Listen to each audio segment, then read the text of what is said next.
The Montreal Screwjob is legendary in professional wrestling, not just for what happened, but for why it happened and whether it was even real. It's a singular moment where the lines between reality and storytelling blurred so perfectly that it became the ultimate wrestling story. Here's a breakdown of why it might be the greatest wrestling story ever, and why we still don't know if it was real or or maybe both. The basics.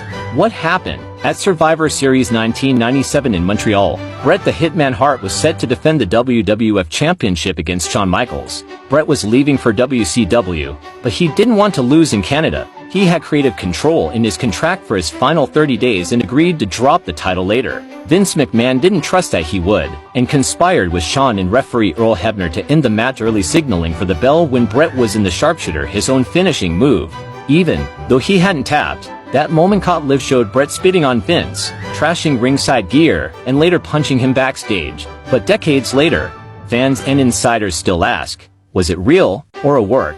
If it was real, a legitimate double cross. If the screwjob was real, it was the most cold-blooded business move in wrestling history. Vince McMahon couldn't afford to risk his championess howling up on WCW Nitro with the WWF belt like Medusa had done with the women's title. Shawn Michaels got to leave Montreal with the title and a massive heat boost. Bret Hart became a martyr wronged in his own country, screwed by the boss, and beloved by fans for standing his ground. This version of the story is one of betrayal, power, and real-life consequences. And in a twisted way, everyone still won. Vince McMahon used it to become the evil Mr. McMahon character, kicking off the Attitude Era. Shawn Michaels became the company's top heel. Bret Hart, despite a disappointing WCW run, became a legend of integrity and honor. WWF surged in ratings and popularity, turning the tide in the Monday Night Wars. So even if it was real, it created the most compelling moment in wrestling history, and the fallout helped reshape the industry. If it was a work, the ultimate corner is where it gets wild.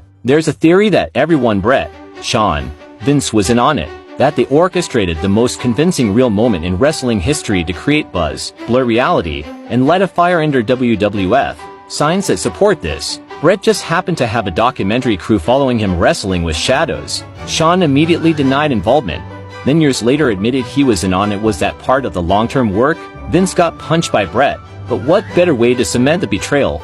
Everyone involved benefited massively from the fallout. Bret became a folk hero. Vince became the top heel in wrestling. Shawn was back on top. If it was all a work, it was a brilliant one. A work where they worked the boys, the fans, and even themselves into playing it straight. That's Shakespearean-level meta-storytelling. Why it's the best wrestling story ever. It blurs the line between reality and kayfabe better than anything else ever has. There is still no definitive answer. That ambiguity is the magic. It launched the Mr. McMahon character, the Attitude Era, and gave wrestling an edge it had never had before. It has been retold, referenced, and echoed in dozens of storylines since nothing has come close. It's the example people use when trying to explain the depth of storytelling wrestling can achieve. Everyone came out on top. Vince McMahon became the biggest heel in the industry and turned WWF into a cultural juggernaut. Shawn Michaels kept his spot, enhanced his character, and leaned into the heat.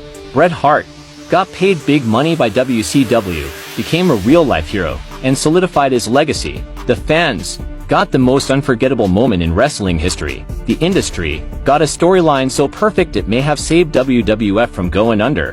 Whether it was a shoot, a work, or something in between, the Montreal Screwjob is wrestling's version of a magic trick you still can't figure out. The fact that we'll never know the full truth makes it timeless and maybe the greatest story the industry will ever tell. Want to dive deeper into the clues and contradictions? Let's dig into the weird, murky rabbit hole of the Montreal Screwjob, because if this was a work, it's the deepest con wrestling ever pulled. And if it wasn't, then somehow, real-life betrayal still managed to produce the most perfect wrestling angle of all time. Here's a breakdown of the biggest clues and contradictions on both sides of the debate. Clues: it was real. A shoot. 1. Bret's reaction was too real. Bret spat directly in Vince McMahon's face on live TV. He trashed the announce table, cameras, and monitors right after the bell rang. He later punched Vince backstage in front of multiple people, which Vince himself has admitted to. All of this seems way too legit, especially for a guy known for taking wrestling very seriously. Counter-argument: that's what makes it such a good work. If it was 1. Bret's old-school values made him the perfect guy to sell that kind of betrayal. You believed him because he believed himself. 2.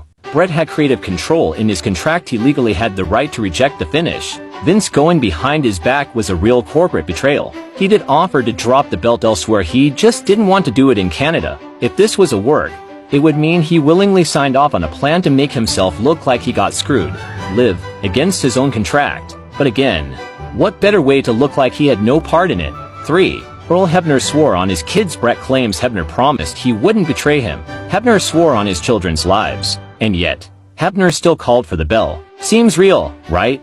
Unless he was in on it and playing the part too. Hebner's involvement adds credibility because fans believe he wouldn't do that unless forced. 4. The documentary timing wrestling with shadows. The camera crew just happened to be there. They caught real backstage footage right as it went down. That's either the most coincidental documentary of all time, or something smells worked. This moment lives in the gray area. Maybe the doc was real, but once Vince saw the opportunity, he leaned into the moment. 5. Bret actually went to WCW and floundered. If this was a work, wouldn't they have made sure Bret succeeded in WCW to maximize the long-term payoff? Instead, he was never used properly. WCW didn't capitalize on the buzz. He didn't even debut with the title. This seems to suggest WWF didn't want him to thrive after leaving. Clues. It was a work. The deep work theory 1. Vince McMahon was already thinking about becoming Mr. McMahon a few months later. Vince was in full heel mode feuding with Steve Austin. The evil boss character came directly out of Montreal and it worked perfectly. Could this have been step 1 in Vince becoming an on-screen villain? If so, the screw job becomes the launchpad for the most successful character in WWF history. 2. Bret didn't seem to hate Shawn forever for someone who screwed him. Bret eventually reconciled with Shawn. There was some legit heat but never quite the blood feud you'd expect from a real betrayal. Eventually, they hugged on TV years later. Some think this was part of a long arc they always intended to pay off. Long-term storytelling? Or just maturity and time healing wounds? That's up for debate. 3. Bret drew the WCW letters in the air. Right after the bell, Bret used his fingers to spell WCW before smashing everything at ringside. Seems almost like a planned moment, like a promo, not a shoot reaction. That moment sold WCW to the audience. Why would Bret do that immediately unless it was part of the play? Point 4. Bret didn't drop the title the next night anyway. Bret could have dropped the belt on Raw the next night, like he originally offered. Instead, Vince chose to go with the screw job finish. Was this because Vince wanted the screw job because it was a better story that implies intent, not desperation? Which leans work. Point 5. Everyone benefited. Vince became the most hated and profitable heel ever. Shawn got nuclear heat and a bigger push. Bret left as a sympathetic figure with a huge payday. WWF got the edgiest story of the decade and turned the tide in the Monday Night Wars. The industry got its first truly viral controversy before going viral was a thing. That kind of payoff doesn't usually come from chaos, it usually comes from planning. The final contradiction, the screw job was to perfect. Real-life betrayals don't usually wrap up so neatly. A clear villain Vince, a fallen hero Bret, an opportunistic heel Shawn, a new narrative foundation for the next era of WWF. It played out like a movie. Real-life messes aren't usually that narratively tight, unless the mess was the script. So, was it a work, a shoot, or the greatest hybrid ever? Here's the mind-blowing possibility. Maybe it started as real, but once it began unfolding, they worked the reality. Maybe Vince didn't plan to screw Bret until the last minute, but once he did, he saw the money in it. Maybe Bret knew what was happening but chose to play it up for legacy's sake. That's the magic of the Montreal screw job. It sits in that uncanny space between fiction and reality. Not just a story, but a meta-story, a myth. Wrestling's version of a conspiracy theory.